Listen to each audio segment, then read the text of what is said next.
நவீனோட காவேரி குடும்பத்தினர் அத்தனை பேரும் கார்ல வர்றாங்க. அப்ப ராகினி ஆலத்தி தட்டை எடுத்துட்டு வர்றாங்க.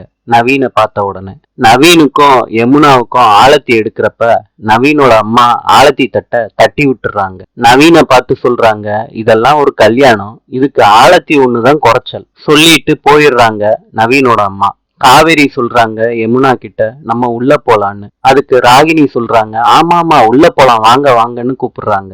எல்லாரும் உள்ள வர்றாங்க. பாட்டி சொல்றாங்க யமுனா கிட்ட, விளக்கேத்துமான்னு. யமுனா விளக்கேத்துறாங்க. அத நவீனோட அம்மா தட்டி விட்டுறாங்க. யாரு வீட்டுக்கு வந்து யாரு விளக்கேத்துறதுன்னு விளக்க ஏத்த விடல யமுனாவை. வாழைப்பழத்தையும் தட்டி விட்டுறாங்க. பாட்டி கவலையோட வந்து நவீன் கிட்ட சொல்றாங்க, உன்னைய நம்பிதான் யமுனாவை விட்டுட்டு போறோம், பத்திரமா பாத்துக்கப்பான்னு சொல்லிட்டு கிளம்புறாங்க. எல்லாரும் கார்ல போறப்ப யமுனாவுக்கு டாட்டா காட்டுறாங்க. யமுனா அழுதுகிட்டே அவங்களும் டாட்டா காட்டுறாங்க. இன்று சில்லியின் நாணயம் பிசோ. நாளை சந்திப்போம்.